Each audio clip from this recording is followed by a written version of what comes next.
इस सूरत हाल में मेरे से सवाल करना चाहते हैं। ये जो आपके मुल्क के ऊपर कई लोग बड़ा सोच रहे हैं कि बड़ा ख़तरा है मुल्क को, तो इसलिए मैं आपके सामने आऊँ और आपके सवालात का जवाब दूँ।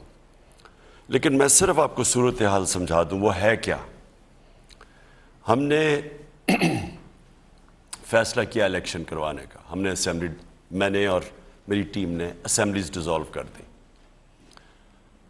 वो क्योंकि 1.5 साल से, बल्कि 3.5 साल से अपोजिशन बार बार ये कहती थी कि हुकूमत नाअहल है, ये अवाम में जाएगी तो अवाम अंडे मारेंगे इनको, और इन्होंने मुल्क तबाह कर दिया। तो ये 3.5 साल से और बार बार कह रहे थे कि जी प्राइम मिनिस्टर फिर से इलेक्शन इस्तीफ़ा दे यानी इलेक्शन करवाए। तो मैंने तो वो कर दिया, मैंने तो अनाउंस कर दिया इलेक्शंस। तो सवाल अब ये है कि ये सुप्रीम कोर्ट क्यों चले गए।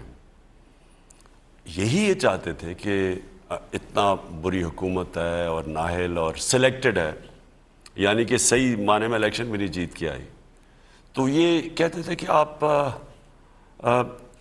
अवाम के पास जाएं इलेक्शन करवाने के लिए। तो जब हमने इलेक्शन अनाउंस कर दिए तो मेरा सवाल ये है कि ये सुप्रीम कोर्ट में आप क्या कर रहे हैं। ये चाह रहे हैं कि हुकूमत बहाल हो। तो मैं सिर्फ आपके सामने ये रखना चाहता हूं कि क्या ये बेहतर है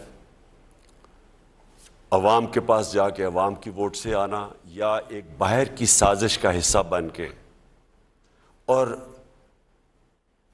20 से 25 करोड़ रुपया दे के पार्लियामेंटेरियंस के ज़मीर खरीद के क्या हुकूमत बनाना ये बेहतर है, या एक पब्लिक के पास जाएं कि जी इलेक्शन हो जो पब्लिक जैसे वोट देती है।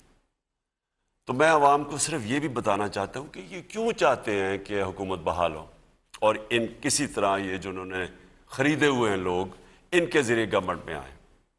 सबसे पहले इसकी वजह ये कि इनकी कोशिश, मेरी 3.5 साल में एक ही कोशिश रही है NRO लेने की। NRO का मतलब ये है कि इनके ऊपर करप्शन केसेस हैं, बेल पे हैं।